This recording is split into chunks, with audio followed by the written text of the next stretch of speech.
नमस्कार. 9:30च्या बातमीपत्रामध्ये मी ज्योती आंबेकर आपलं स्वागत करते. सुरुवातीला एक नजर ठळक बातम्यांवर.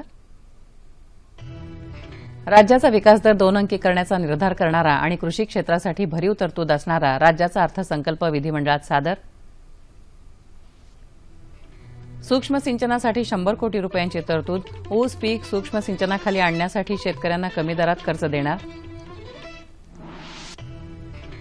कृषी शिक्षणाला चालना देण्यासाठी यवतमाळ, नाशिक आणि सांगली जिल्ह्यात पेठ इथं शासकीय कृषी महाविद्यालय स्थापन करणार.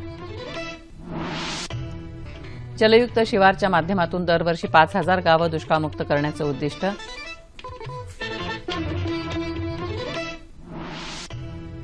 स्वतंत्र ओबीसी मंत्रालयाअंतर्गत विविध कल्याणकारी योजनांसाठी 2,384 कोटी रुपयांची तरतूद. महिला सक्षमीकरणासाठी सरकार सर्वतोपरी काम करणार, तर मराठी भाषा संवर्धनासाठी 17 कोटी 32 लाख रुपयांची तरतूद. कार्ड स्वाईप, गॅस, विद्युत दाहिनी, दूध, भेसळ तपासणी साहित्य, मृदा तपासणी साहित्यावरचा कर रद्द. मद्य आणि लॉटरीवरच्या करात वाढ. कृषी विकासाला चालना देणारा अर्थसंकल्प असल्याची मुख्यमंत्री देवेंद्र फडणवीस यांची प्रतिक्रिया. शेतकरी कर्जमाफीचा निर्णय नसलेला दिखाऊ अर्थसंकल्प असल्याचा विरोधकांचा आरोप.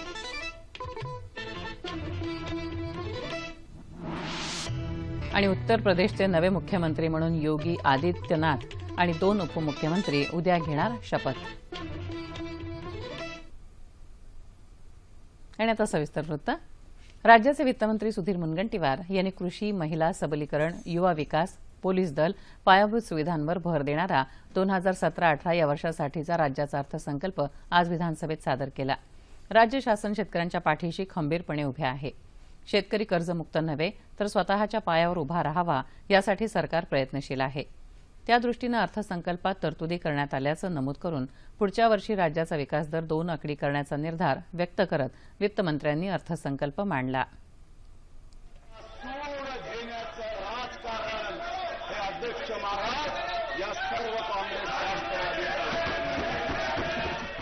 महाराष्ट्रात गेल्या 2 वर्षातील राज्य सरकारच्या कामगिरीमुळे सन 2014 साली असलेला 5.4 महाराष्ट्राचा विकास दर जे यांचं कर्तृत्व आहे, पराक्रम आहे, 5.4% हा महाराष्ट्राचा विकास दर सन 2016-17 मध्ये जयंत पाटील साहेब 9.4% केले. शेतकऱ्यांना कर्जमाफी द्या, त्यांना न्याय मिळालाच पाहिजे अशा विरोधकांच्या घोषणांच्या गदारोळातच आणि विविध काव्यपंक्तींची पखरण करत तसंच विरोधकांना कोपरखळ्या मारत वित्तमंत्र्यांनी अर्थसंकल्प मांडला. मुश्किलें जरूर है मगर ठहरा हूं मैं, मंजिल पे चलो अभी पहुंचा नहीं हूं मैं, कदमों को बांध न पाएगी जंजीरें, बांध न पाएगी मुसीबत की जंजीरें, रास्तों से जड़ा कभी फटका नहीं हूं मैं. शेतकऱ्यांना खरोखरच न्याय मिळावा अशी विरोधकांची भूमिका असती तर त्यांनी अर्थसंकल्प शांतपणे ऐकला असता असा चिमटाही त्यांनी काढला. शेतकरी कर्जमुक्त व्हावा यासाठी शेती क्षेत्रामध्ये गुंतवणूक वाढवली आहे. संपूर्ण कर्ज फेडायचं ठरवलं तर कृषी क्षेत्रातल्या गुंतवणुकीवर त्याचा परिणाम होईल आणि शाश्वत शेती व्यवस्था न झाल्यानं शेतकरी पुन्हा कर्जबाजारी होण्याची शक्यता नाकारता येत नाही. हे लक्षात घेऊन राज्य शासनानं केंद्र सरकारकडे मदतीची विनंती केली आहे. राज्य शासन यामध्ये सहभागी होऊन आपला वाटा उचलायला तयार आहे. तशी तजवीज करण्यात येईल असंही नमूद करण्यात आल्याचं वित्तमंत्र्यांनी सांगितलं. थकीत कर्ज असलेल्या शेतकऱ्यांच्या पाठीशी शासन खंबीरपणे उभं राहील. त्यांच्यासाठी योजना करताना नियमित कर्ज भरणाऱ्या शेतकऱ्यांनाही लाभ मिळेल अशी योजना देण्याचं आश्वासन त्यांनी दिलं. कमी उत्पादकता, दुष्काळ, पाणी टंचाई, दळणवळण सुविधांचा तसंच नव्या तंत्रज्ञानाचा अभाव अशा दुष्टचक्रामध्ये शेतकरी अडकला आहे. त्यातून त्याला मुक्त करून 2021 पर्यंत कृषी क्षेत्राचं उत्पन्न दुप्पट करण्याचा सरकारचा निर्धार असल्याचं वित्तमंत्री म्हणाले. राज्याचा 2017-18 या आर्थिक वर्षासाठीचा अर्थसंकल्प आज विधिमंडळामध्ये सादर झाला. टाकूया या अर्थसंकल्पातल्या ठळक बाबींवर एक दृष्टिक्षेप. 1 जुलैपासून वस्तू आणि सेवा कराची अंमलबजावणी करण्यात येणार आहे. साधारणतः सध्याच्या कर भारातून आणि सेवा कर भार राहील. 2017-18 या वर्षासाठी सूक्ष्म सिंचनाकरता 100 कोटी रुपयांची तरतूद करण्यात आल्याचं त्यांनी सांगितलं. सूक्ष्म सिंचनामुळे पाण्याच्या वापरात 30 ते 40% बचत होते असं सांगून ऊस पीक सूक्ष्म सिंचनाखाली आणावं यासाठी शेतकऱ्याला कमी दरात कर्ज उपलब्ध करून देणार असल्याचंही मुनगंटीवार म्हणाले. सिंचन प्रकल्पांसाठी 2,812 तर उस्मानाबाद जलप्रकल्पासाठी 250 कोटी रुपयांची तरतूद करण्यात आली आहे. कृषी क्षेत्रामध्ये गुंतवणूक वाढवण्यावर सरकारचा भर राहील. पणन तसंच गोदामांच्या क्षमता सुधारण्यासाठीही सरकार प्रयत्नशील राहील. शेतकऱ्यांचं उत्पन्न दुप्पट करण्यासाठी आणि शेतमालाला योग्य भाव मिळण्यासाठी संत शिरोमणी सावतामाळी आठवडी बाजार योजनेची व्याप्ती वाढवण्यासाठी 50 कोटी रुपयांची तरतूद करण्यात आल्याचं त्यांनी सांगितलं. कृषी पंपाचा अनुशेष दूर करण्यासाठी 979 कोटी, पंजाबराव देशमुख व्याज सवलत योजनेसाठी 125 कोटी रुपयांची तरतूद करण्यात आली आहे. कृषी शिक्षणाला चालना देण्यासाठी यवतमाळ, नाशिक आणि सांगली जिल्ह्यात पेठ इथं शासकीय कृषी महाविद्यालय स्थापन करण्यात येणार आहेत. विहिरी आणि मागेल त्याला शेततळं यासाठी 225 कोटी, जलयुक्त शिवारासाठी 1200 कोटी रुपयांची तरतूद करण्यात आली आहे. मराठवाड्यातला कृष्णा खोरे पाणी प्रकल्प 4 वर्षांत पूर्ण करणार. जलसंपदा विभागात 8,233 कोटी रुपयांची तरतूद करण्यात आली आहे. सामूहिक गटशेती या नव्या योजनेसाठी 200 कोटी रुपयांचा निधी ठेवण्यात आला आहे.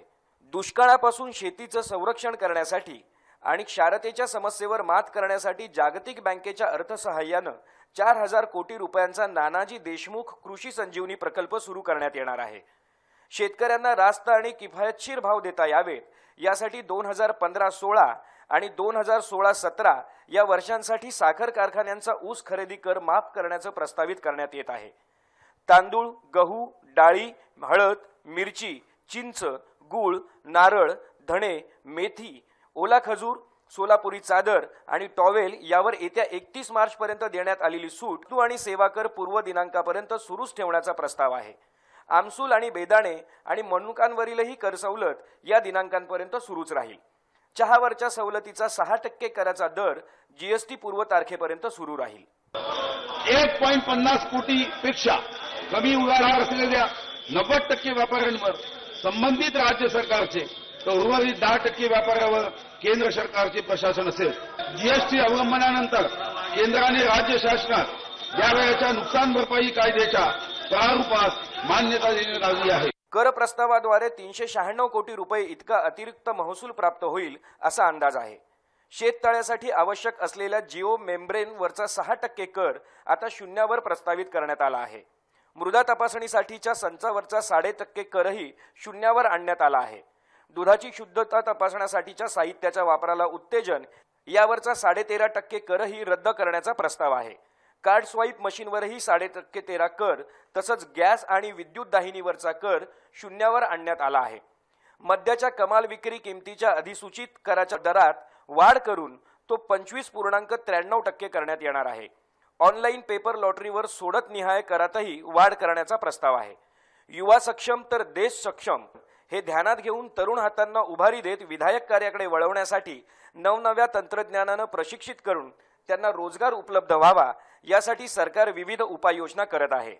प्रमोद महाजन कौशल्य आणि उद्योजकता विकास या अभियानासाठी सुमारे 99 कोटी रुपयांची तरतूद करण्यात आली असून या अंतर्गत 1970 प्रशिक्षण संस्थांना सूचीबद्ध करण्यात आला आहे.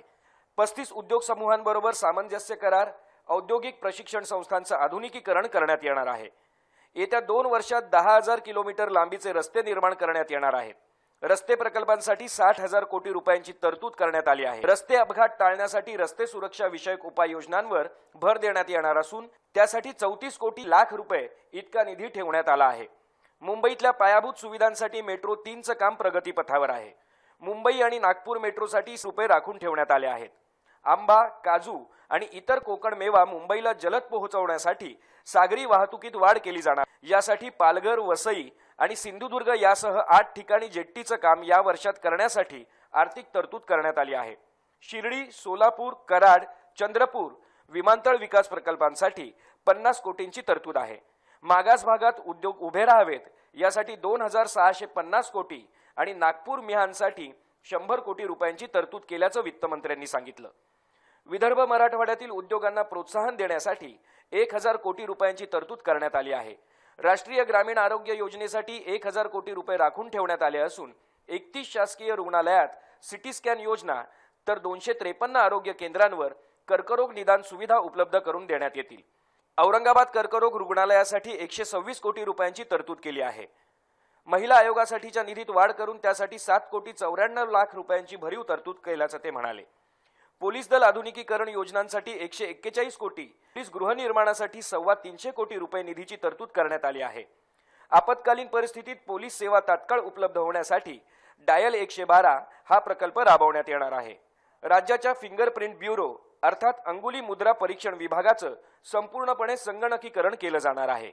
पोलीस दलाच्या आधुनिकीकरणाचा एक भाग म्हणून नवी मुंबई, मीरा भाईंदर, अमरावती, अकोला आणि चंद्रपूर या शहरात सीसीटीव्ही प्रकल्प राबवला जाणार आहे. अतिरिक्त न्यायालयं, जलदगती न्यायालयं आणि कौटुंबिक न्यायालयं सुरू केली जाणार आहेत. राज्य शासकीय आणि इतर पात्र कर्मचाऱ्यांना 7वा वेतन आयोग लागू करण्यासाठी राज्य वेतन सुधारणा समिती 2017 स्थापन केली असून योग्य वेळी 7वा वेतन आयोग लागू करणार असल्याचं वित्तमंत्र्यांनी सांगितलं. कोकण पर्यटन विकासासाठी स्वतंत्र महामंडळ स्थापन करण्यात येणार आहे. पर्यावरण विषयक जनजागृतीसाठी 20 कोटी रुपये, व्याघ्र प्रकल्प आणि निसर्ग पर्यटनासाठी 80 कोटी, तर चंद्रपूर इथे नैसर्गिक वन आपत्ती व्यवस्थापन केंद्रासाठी 5 कोटी रुपयांची तरतूद करण्यात आली आहे. सिंधुदुर्ग जिल्ह्यात खेकडा उपज केंद्र सुरू करण्यात येणार आहेत. तसंच कोळंबी बीज उत्पादन केंद्रांच्या माध्यमातून कोळंबी उत्पादनात वाढ करण्याचा कार्यक्रम राबवण्यात येणार आहे. मुळा मुठा जलप्रदूषण रोखण्यासाठी 5 वर्षात 990 कोटी 26 लाख रुपये खर्च करण्यात येणार आहेत. नमामि चंद्रभागा अभियानांतर्गत राज्यातल्या नद्या पुनरुज्जीवित करण्यात येणार आहेत. यासह पंतप्रधान आवास योजनेअंतर्गत राज्यात यावर्षी 2 लाख घरं बांधणार. स्मार्ट सिटी योजनेसाठी 1600 कोटींची तरतूद. असंघटित क्षेत्रातल्या कामगारांसाठी स्वतंत्र सामाजिक सुरक्षा मंडळ. चंद्रपूरमध्ये येत्या 2 वर्षात सैनिक शाळा बांधणार. मराठी भाषा विभागासाठी 2017-18 या वर्षासाठी 17 कोटी 32 लाख रुपयांची तरतूद. औरंगाबादमध्ये राष्ट्रीय विधी विद्यापीठ स्थापन करणार. कोकणातल्या सिंधुदुर्ग, रत्नागिरी, रायगड, ठाणे आणि पालघर जिल्ह्यात काजू लागवडीचा तसंच काजू बोंड प्रक्रियेचा कार्यक्रम राबवणार. दुर्गम भागातल्या पशु आरोग्य सेवेसाठी 349 फिरते पशु वैद्यकीय चिकित्सालय स्थापन करणार. परसातल्या कुक्कुटपालनासाठी प्रोत्साहन मिळावं याकरता 302 तालुक्यात खासगी भागीदारी तत्वावर सघन कुक्कुट विकास गटाची स्थापना करणार. महात्मा गांधी राष्ट्रीय रोजगार हमी योजनेसाठी मजुरीचा दर 192 रुपयांवरून 201 रुपये करण्यात येणार. ग्रामीण भागातल्या गवंडी कारागिरांना प्रशिक्षित करणार. 10,000 गवंड्यांना रोजगाराची संधी मिळणार. ही अर्थसंकल्पातली ठळक वैशिष्ट्ये आहेत. अर्थसंकल्पीय कामकाजाच्या कार्यपद्धतीत आमूलाग्र बदल करण्यात आला असून योजनेतर आणि योजनांतर्गत खर्चांचं एकत्रीकरण करण्यात आलं. विधान परिषदेत कर्जमाफीची मागणी करत विरोधकांनी केलेल्या अभूतपूर्व गोंधळात वित्त राज्यमंत्री दीपक केसरकर यांनी अर्थसंकल्प सादर केला. राज्याचा अर्थसंकल्प आज सादर झाला. त्या संबंधातील काही या प्रतिक्रिया.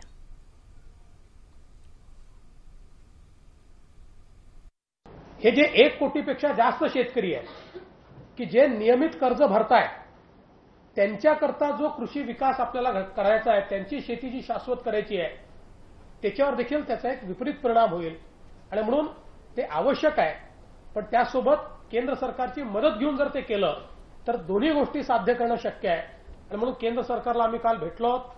त्यांनी देखील बरीच सकारात्मक भूमिका त्यात घेतली आहे आणि राज्य सरकार आपला वाटा उचलण्याकरता तयार आहे. या अर्थसंकल्प पाहिल्यानंतर त्याचं वर्णन फक्त दुर्दैवाने करावं लागेल. लाभेल माझ्या बळीराजाला, कर्जाचा फास अशा प्रकारचं वर्णन या निमित्तानं करावं लागेल. अर्थसंकल्पाच्या कोणत्याही उद्दिष्ट पूर्तीला, सरकारच्या कोणत्याही उद्दिष्टाला सरकार पूर्ण करू शकलं नाही. हे अर्थसंकल्पाचं दुसरं दुर्दैव आहे. आज राज्याच्या याच्यावर फार मोठा भार आहे का, तर नक्कीच आहे. पण तो भार सुद्धा सहन केला पाहिजे, तरच शेतकरी जगन ही आमची भूमिका आहे. नाही तर शेतकऱ्याची जात ही समूळ नष्ट होईल अशी परिस्थिती आहे. एवढ्या किलोमीटरचे रस्ते आम्ही करणार सांगितले, ते सर्व टोल त्याला लागणार आहे आणि जवळजवळ 1,07,000 कोटी रुपयाचा येणाऱ्या काळात राज्याच्या जनतेला टोल लागणार आहे. म्हणजे टोलमुक्ती निवडणुकीपुरती पुन्हा मात्र सबंध राज्याला टोलमध्ये ढकलण्याचं काम या भाजप आणि सेनेच्या सरकारने केलं आहे. आपण अनुसूचित जातीच्या साठी 11% प्रोव्हिजन होण्याची आवश्यकता आहे. सरकारने ठळक वैशिष्ट्य जी काढलेली आहे त्यात 7,230 कोटीची तरतूद आहे. म्हणजे प्लॅन 65,727 कोटीचा दिसतो आणि अनुसूचित जमातीसाठी 6,754 कोटीची तरतूद आहे. म्हणजे प्लॅन इथं 75,000 कोटीचा दिसतो. म्हणजे जवळपास 10,000 कोटी रुपयाची तफावत आहे. अनुसूचित जातीच्या कल्याणकारी योजनांसाठी सरकारने प्रोव्हिजन कमी केलेली आहे. शेतकऱ्यांच्या डोक्यावर जे कर्ज आहे त्या कर्जातून मुक्त करण्याच्या दृष्टिकोनातून काही फारसे प्रयत्न झालेले दिसत नाहीत. त्यांनी एक काम करायला पाहिजे होतं की शेतीमालावर प्रक्रिया करणारे जे छोटे छोटे उद्योग आहेत त्यांना चालना देण्यासाठी अन्न प्रक्रिया उद्योगांना सुद्धा छोट्या प्रोत्साहनाच्या काही योजना राबवण्याची आवश्यकता होती. राज्य सरकारच्या उच्चस्तरीय शिष्टमंडळासह शेतकऱ्यांच्या कर्जमाफीबाबत केंद्रीय मंत्र्यांशी काल सकारात्मक चर्चा झाली असल्याचं निवेदन मुख्यमंत्री देवेंद्र फडणवीस यांनी विधानसभेत केलं. या निवेदनादरम्यान विरोधक हौद्यात उतरून घोषणा देत होते. त्यामुळे विरोधकांना केवळ राजकारणच करायचं आहे असा टोला मुख्यमंत्र्यांनी लगावला. तर सभागृहाचा उपयोग शेतकऱ्यांसाठी करा, राजकारणासाठी नको असं सांगत शेतकऱ्यांचा खरा कैवार असेल तर अर्थसंकल्प शांतपणे ऐकून घ्या असं रोखठोक आवाहनही मुख्यमंत्र्यांनी निवेदनादरम्यान केलं. हे सरकार पूर्णतः शेतकऱ्यांच्या पाठीशी आहे असं मुख्यमंत्री म्हणाले. मात्र विरोधक हौद्यात घोषणा देत राहिल्यानं अध्यक्ष हरिभाऊ बागडे यांनी दुसऱ्यांदा कामकाज दुपारी 2 वाजेपर्यंत म्हणजे अर्थसंकल्प सादर होण्याच्या वेळेपर्यंत स्थगित केलं असं आमच्या प्रतिनिधी सरस्वती कोळेकर यांनी कळवलं आहे. सकाळी 11 वाजता सुरू झालेलं कामकाज अध्यक्षांनी 11:02 प्रथम अर्ध्या तासासाठी स्थगित केलं होतं असं आमचे प्रतिनिधी मिलिंद लिमये यांनी कळवलं आहे. विधान परिषदेमध्ये कर्जमाफीची मागणी करत विरोधकांनी केलेल्या अभूतपूर्व गोंधळात वित्त राज्यमंत्री दीपक केसरकर यांनी अर्थसंकल्प सादर केला. त्यापूर्वी राष्ट्रवादी काँग्रेसचे सुनील तटकरे यांनी आक्षेप घेत अर्थराज्यमंत्र्यांच्या पक्षाची भूमिका कर्जमुक्ती झाल्याशिवाय अर्थसंकल्प मांडू देणार नाही अशी होती. त्यामुळे ते अर्थसंकल्प कसे काय मांडू शकतात असा प्रश्न उपस्थित केला असं आमच्या प्रतिनिधी सोनल चव्हाण यांनी कळवलं आहे.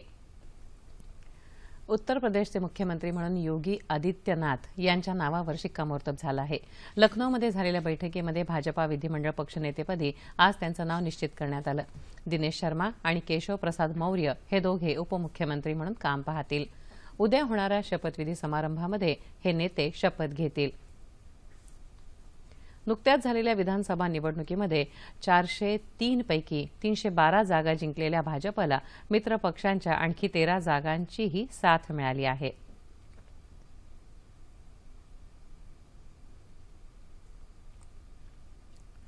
उत्तराखंडचे नवे मुख्यमंत्री म्हणून त्रिवेंद्र सिंह रावत यांचा आज शपथविधी झाला. डेहराडून इथं परेड ग्राउंडवर झालेल्या या शपथविधी सोहळ्याला पंतप्रधान नरेंद्र मोदी यांच्यासह अन्य केंद्रीय नेते उपस्थित होते. रावत यांच्याबरोबर 7 कॅबिनेट आणि 2 राज्यमंत्र्यांसह 9 मंत्र्यांनी शपथ घेतली. भाजपा विधिमंडळ पक्षाच्या काल झालेल्या बैठकीमध्ये रावत यांच्या नावावर शिक्कामोर्तब करण्यात आलं. उत्तराखंड विधानसभेच्या 70 जागांपैकी भाजपला 57 जागांवर विजय मिळाला आहे.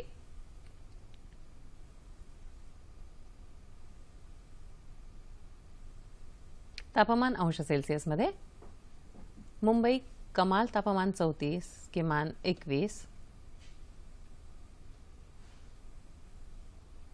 नागपूर 37-18, पुणे 35-16, औरंगाबाद 35-20, नाशिक 34-16, कोल्हापूर 36-20, रत्नागिरी 33-21, सोलापूर 37-18 आणि अमरावती 35-20. ठळक बातम्या पुन्हा एकदा. राज्याचा विकास दर 2 अंकी करण्याचा निर्धार करणारा आणि कृषी क्षेत्रासाठी भरीव तरतूद असणारा राज्याचा अर्थसंकल्प विधिमंडळात सादर. सूक्ष्म सिंचनासाठी 100 कोटी रुपयांची तरतूद. ऊस पीक सूक्ष्म सिंचनाखाली आणण्यासाठी शेतकऱ्यांना कमी दरात कर्ज देणार. कृषी शिक्षणाला चालना देण्यासाठी यवतमाळ, नाशिक आणि सांगली जिल्ह्यात पेठ इथं शासकीय कृषी महाविद्यालय स्थापन करणार. जलयुक्त शिवाराच्या माध्यमातून दरवर्षी 5,000 गावं दुष्काळमुक्त करण्याचं उद्दिष्ट.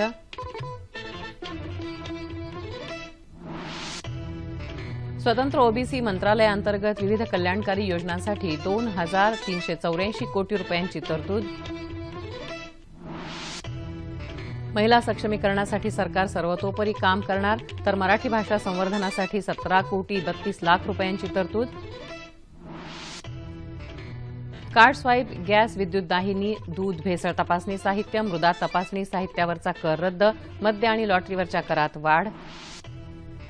कृषी विकासाला चालना देणारा अर्थसंकल्प असल्याची मुख्यमंत्री देवेंद्र फडणवीस यांची प्रतिक्रिया. शेतकरी कर्जमाफीचा निर्णय नसलेला दिखाऊ अर्थसंकल्प असल्याचा विरोधकांचा आरोप.